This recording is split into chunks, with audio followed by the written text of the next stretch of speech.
What's up guys, NepentheZ here and welcome to a brand new video on FIFA 21. Today we are going to take a look at 30 games of draft versus 30 games of rivals. The idea behind this is essentially I'm going to play 30 games of draft. I don't know, depending on where we finish in game 30, if like game 31 is the final, we'll have to address it from there. Take into consideration the entry costs for all of the drafts. You know, 30 games could be 10 drafts, could be 8 drafts, like could be 12 drafts, could be 15 drafts. Who knows? Depends how far I get in each round. Take the coin entry cost for each of the drafts that I enter, and take the pack amount that I get back from each draft, and then kind of look at that compared to the no cost of the FUT Champs entry versus the pack return for the same amount of wins in FUT Champs. So let's say in my 30 games of draft, I get 20 wins and 10 losses. That would be the equivalent of gold 1 in FUT Champs. So we'll compare the 50k coins, the 200k packs, and we'll assign a value to the 2 red player picks versus how much do we get back from that same 20 wins and 10 losses from draft. Now, my draft form recently on Draft Glory channel, which you can find is linked down below, has been absolutely fantastic. We've won 3 out of the last 3 drafts, so 12 wins in a row, and we lost in the final before. So I'm actually 15-1 in draft over the last 4 drafts. But we're going to enter the first draft for today and build it here with you guys. And basically the idea behind this experiment is to have a little look at whether or not draft is valuable long-term, even with spending coins to enter. You know, one of the downsides of draft, oh, that nice Wilfred Zaha there. I'm going to actually take that Cristiano Ronaldo, though. One of the downsides of draft is the fact that you don't get to use your players in your team, right? And that is quite sad for some people because you spend the whole year grinding your team, grinding SBCs, grinding objective players, whatever it may be. And I'm definitely going to take, I know Gomez links to Ronaldo, but I've got to take that Bruno Fernandes, who also, of course, links to Cristiano Ronaldo. So yeah, you spend all your time grinding your squad up, and you want to play with it. You want to use it, right? So obviously playing draft doesn't help in that sense. However, one of the benefits of draft is exactly what we're looking at here. And that is the fact that we now get to use near 5 million coins worth of players between Ronaldo and Bruno Fernandes, albeit for a maximum of 4 games. But we get to use those players and make some money back and get some packs back at the end of it. So what do I want here? Do I want Casemiro in form or do I want Andre? I think I want Casemiro in form. We'll swap around the 2 CDMs and get a little bit of chemistry on Fabinho there. So what we're going to do is I'm going to create a spreadsheet. We'll take Masuaku. Big fan of spreadsheets this year. We've got them for League SBCs, for Team of the Year, Pack Challenge. We've obviously got our Draft of Glory spreadsheets as well, and I'll take Laporte for that one as well. We've got, you know, a whole bunch of spreadsheets there. But we're going to take our spreadsheets and we're going to track every draft entry and obviously how much it costs, and then the pack return. And we'll take, obviously, match coins I'm not going to factor in because 30 games of matches on, oh, give me that Allison as well. 30 games of matches on Champs will give you about the same match coins back as 30 games of match coins in draft. The only thing that hasn't really being considered that would need to be factored in is the fact that once again in draft you get nothing other than the rewards at the end. However, let me take that Goosen's card. We have got a Syria theme, so we could potentially link him. However, in Champs you also get your 400 Champs points, which lend towards division rivals rewards as well. So even though, let me take that Paul Pogba there. Even though we are going to be factoring in the packs versus champs, you also have to understand, as you guys probably do, that we're going to be getting some rivals rewards. So whatever division you're in, and however, you know, 12,000 points is what you would get. So 12k points from 30 games of champs. I think more often than not, that's going to be rank 2, isn't it? Let me put that Sergio Ramos in there. Doesn't help with Allison too much. But yeah, I think that's usually going to be rank 2. So we'll have a look in just a second. I want to go and show you guys this draft. I mean, this is going to be a tough one to get anything out of. Oh, Renato Sanchez, though. We'll pop him there. Get the link to Bruno Fernandes. This is a good team in general. Got some good subs as well. I'll certainly take Hakimi as well for a super sub. And then the last pick for the team is going to be, let's take Juan Cuadrado. He could be quite useful. So that is the squad. Mostly good chem. Masuaku obviously a little bit poor. I can put a Regulon out there though and pop him in there, which is quite nice. But yeah, let me get my manager as well. We've got a Premier League manager. No, let's take a Spanish La Liga manager. 92 chem, 88 rated. I quite like the attack. The midfield is like Fabinho's and Casemiro obviously a bit slow.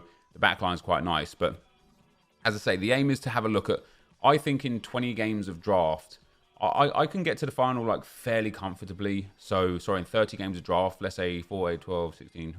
I might be looking at like 8 entries, right? Which means I'll probably get somewhere between 20 and 23 wins out of the 30 games in draft. So we're going to certainly be kind of attributing the draft wins to gold 1. Now, like I said, what we get out of that isn't just necessarily gold 1. We obviously would get 2 special player pick items. So we'll assign a fair value to those 2 red player picks when we get the reward from these, because I'm actually going to have to go and play 30 games of draft. We get 2 100k packs, and obviously the FUT Champs qualification points that don't make too much of a difference, but there's also coins in there as well. There's also 50,000 coins. So already for 20 wins in Champs out of 30 games, for 30 games in Champs, we are looking at 200k in packs, 50k in coins, and 2 red player picks. And then again, of course, we'll also be looking at, I don't know what division I'm in on this account. I think it's Division 3. Oh no, it's Division 5. It's low. So last week, we would have got rank 2. Not too far off of rank 1, but we would have got rank 2 had we played 12 games of Champs, which would have been another 50k pack, another rare gold pack, and another gold pack. So that is what we're fighting against, where we've got to look to try and get, what is that, about 285,000 coins worth of packs and about 50,000 coins and the 2 red player picks. I think it's fair to say, all in all, we're looking at about, you know, a round figure of about 350,000 coins worth of content for no entry fee, for no 15k each time. And so that's what we're working against. And so obviously, if we enter the draft, let's say 7 times, we're already down, 105,000 coins from entering the draft. So we would have to make back about 450,000 coins worth of content just to get the same return on Champs and Rivals. So what I'm going to go and do now, guys, is basically I'm going to go and play 30 games of draft. I'll be back on the 30th game, and probably game 31 I'll just lose to get whatever rewards it is for the 30th game. We'll take a calculation of how much we've spent to get in, how much we've got back. We'll compare it based on the exact wins that I get in draft. Not that you can actually say that this, 23 wins out of 30 games in draft will be considerably easier than 23 wins out of 30 games in Champs. But we'll take the exact or an average number of wins, a rough number of wins, and a rough finishing in the Champs section from that. And then we'll see what packs we've got left at the end. We'll open those packs, we'll rip them open, and we'll see what we get out of them. And then, of course, one of the other best things about draft that you don't get from Champs and Rivals is when you get those packs what you're playing for. You don't have to wait for Thursday for a particular team of the week, or wait for Friday for EA to release some new promo team for you to get value out of your packs. When you play draft, you get your packs there and then. You can open them there and then. Yesterday, when EA released the new player pick packs, common golds went up to a minimum of 1,000 coins at one point in time. You can't get your Champs rewards for those packs right there and just open them and go nuts. But in draft, you can get that reward straight away, open them, sell them off, and make good profit. So there are some big pros to draft, some cons to draft, and alternatively, some big pros and cons to Champs and the Rivals points that you get on top of it. But what we're going to do, as I say here today, guys, is just have a general look at, is 30 games of draft worth it compared to 30 games of Champs? If you have limited time on FIFA, but your aim is to make as many coins as possible to enjoy some players towards the back end of the game, or get the best players in the game to enjoy, is draft going to be worth it over Champs? Let's find out. All right, guys, welcome back. 30 games of draft later, and I actually finished in draft terms 27-3. Let me get my spreadsheet up here a second. So just to give you a breakdown of the way the drafts went, I won that first draft that I built that you just saw at the end there. We got a 50k pack and a 5k pack. I lost in the semi-final of the next draft. We got a 15k pack and a 7.5k pack. I won the next 2 drafts in a row got the 225s and 35, which is a rare gold, premium gold, and a mega pack. And then I got the 225s and the 25s, which sucks a little bit as a reward. I lost in the next final, got a 25k pack and a 15k pack. I won the next draft, got 225s and a 7.5k, the terrible one, the rare gold one, really, really poor. I lost in the semi-final of the next draft, got 15k and a 7.5k, which is your standard semi-final loss. The other semi-final got the same reward. And then I won the last draft that took us perfectly to 30 games, 225s and 25s. Now, what's really interesting and where we went off of the previous setup is I decided to use my best finishes in Champs and Rivals this year as my way to go off of my packs. I think that's the fairest assessment. So in terms of my actual record on draft, I finished 27-3. I don't finish 27-3 in Weekend League, and I wouldn't possibly finish 27-3 unless I had the most outrageous Weekend League of my life. I think 23 to 25 wins is probably my good Weekend League run. And so I thought to myself, what's the best way to kind of judge? And I thought the best way to kind of judge is to take my best finishes this year. So my best finish this year is Gold 1. I've only played the full Weekend League one time. We finished on 20 wins. In terms of the Rivals return, I'm in Division 1. I'm at 2100 skill rating, maybe 2150 or something now. And so the 12,000 Rivals points that I would have got from the 30 Champs games, you know, theoretically, would have given us 2 rare mega packs. The Gold 1 finish would have given us 2 100k packs and 50k coins. And that total there would be 310k's worth of packs, 50,000 in coins, and 2 red player picks. So a grand total there of 360k plus the 2 red player picks. I don't really know what value they are. In terms of what I actually got back in pack value from the drafts, it was 402,500 coins. So it's a better overall return, but the downside, of course, is the fact that we had to pay to enter 120,000 coins in total, because I entered 8 drafts during the 30 games, which means if you obviously subtract that, we're down at 282,000 coins return of packs versus 310,000 coins return of packs, 50k in actual coins, and 2 red player picks. It's not an exact science for 2 reasons. Number one, again, in Champs and Rivals, you know, in Rivals specifically, you might have played... Oh, we just got bored out of the 5k pack. Is that... Oh my god, it's an 85 UK. Hey, happy days. Happy days. That's brilliant. That is sensational. In Rivals, you might not have 30 games of Champs to get your Rivals points. You might have played some Rivals games. You might finish rank 1. You might finish rank 3. You might not care. You might not play all your Champs games. But we've got to go under the perception that that's the case. So that's thing to consider, number one, that obviously favours and benefits the Champs and Rivals, or 30 games of Champs. I think that benefits 30 games of Champs. One of the massive things that benefits 30 games of Rivals is that I get to open these packs. Sorry, 30 games of Draft, I beg your pardon, is that I get to open these packs right now. I don't have to wait until Rewards Day. I don't have to hold my packs for a special occasion or anything like that. I want to open these packs. I'm going to open these packs. Boom. Job done. That's as big as it is. And, you know, I personally put a lot of value on that. Cam to centre mid there, which is really nice. I personally put a lot of value on being able to decide myself when I want my rewards. New promo comes out Friday at 6 p.m. Guess what? I can go and play a draft, get those packs, open them straight away, and have a chance at one of those new promo cards. New promo comes out at 6 p.m. on Friday and you're playing Champs. You got to play your games Friday, Saturday, and Sunday. Then you've got to wait all the way through until the following Thursday to have a chance. So I think that is something that has to be noted. The other thing that I think has to be noted, that I think is actually really, really important, isn't necessarily the value of packs, but the volume of packs and the number of rare golds, I think, is really important. And so with regards to the volume of packs, with what we've got here from the draft rewards, we've got 22 packs in return instead of 4 packs. And The reason why that's quite important, as we've showcased many times over the years, is when your luck is in, it's in, right? You can open a 100k pack and get a board player that's like an 83 Ava Benega as your best player, then 81s and nothing else in between, right? You can absolutely get that. You can open a 5k pack and, like we did, get a Marquinhos.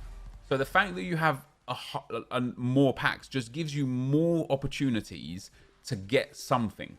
You know, like I say, you get those 255Ks, you get those 200Ks, you either get lucky in those 4 packs or you don't. Okay, the packs aren't quite as good overall, but as we get another board here, we just get way more chances at big packs, at big players, at big pools, at special cards. We get a Teo Hernandez there, which isn't too bad at all. And we get a Juan Bernat duplicate, which isn't too bad at all.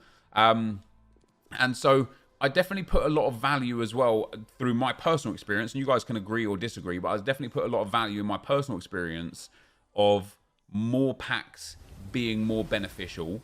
I think that's fair to say. And then the last thing, as I say, is about the volume of actual rare golds, right? And I think with the 25k packs, we've got 9. There's a guaranteed 3 rare golds in each of those, guaranteed minimum.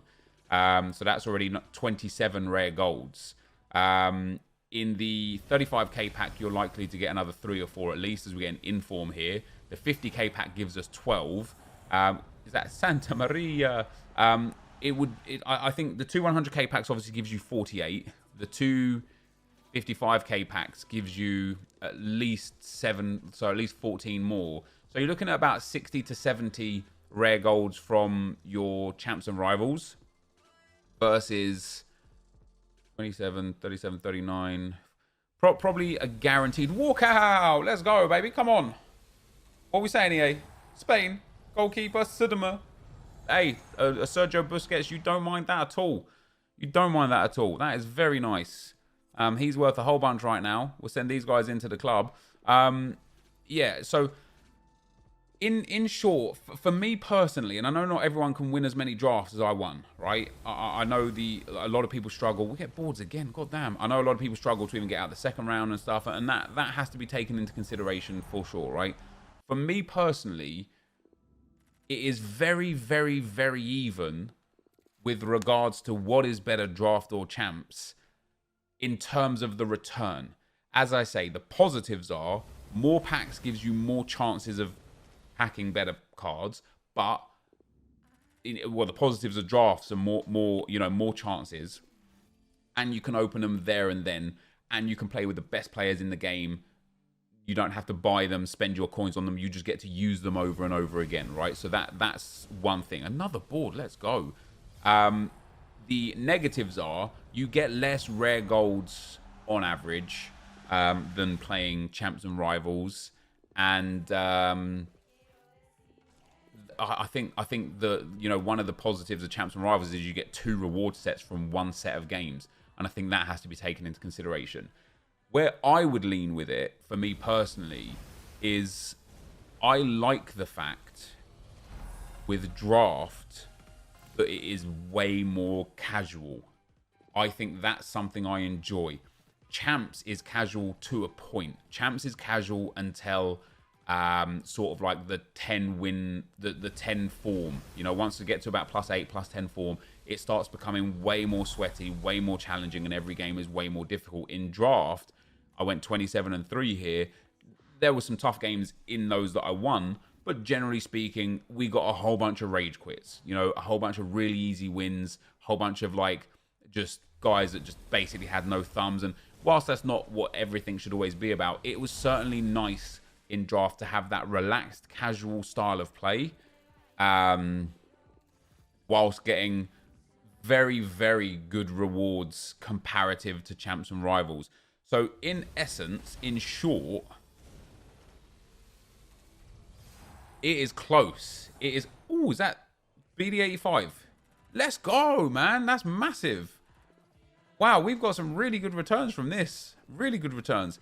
Yeah, in short, guys, I thought this video would give me a clearer understanding and a clear indication of, champs is way better because of A, B, and C, or draft is way better because of A, B, and C. Turns out they are very, very even in terms of returns. There are pros and cons for each of them for other reasons, and I am none the wiser. So there is, you know, obviously one of the pros of champs and rivals is you get to use your team. One of the pros of draft is you get to use the best players in the game. We are getting boards on boards on boards. This is crazy. Brazilian, Sidema. Oh, it's Fernando. Never mind. So yeah, 30 games of draft versus 30 games of champs. Obviously, I didn't play the champs, right? Like, we just played the draft to see what the packs would be in return. And that's where I'm at. That's where my thought is at. And we've got to end with a rare players pack. Hopefully, we can get something good out of this as well. We've got Walkout Busquets, 285s, loads of boards. We only get boards out of the 50k pack as well.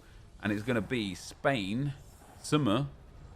Is that 84? 85. Let's go. It's Parejo. I thought it was going to be Koke. And 85 Parejo. Again, very, very nice. Some more coins back there. We made a good amount of coins back with all the consumables, all the players that we didn't sell and discarded and stuff. There's some good returns there for sure. But to break down the experiment, in terms of flat out value of packs returned, champs and rivals combination is better. In terms of everything else that goes on in this game and how everything is super circumstantial, it is absolutely debatable what is better versus champs or versus draft. And so, yeah, that is where we're going to end it for today. If you want to see more experiments like this, you just let me know in the comment section down below what you would like to see. And I could absolutely put that together, guys. But for now, of course, thank you very much for watching. Hopefully you enjoyed it. And I'll see you next time. I'm out. Peace.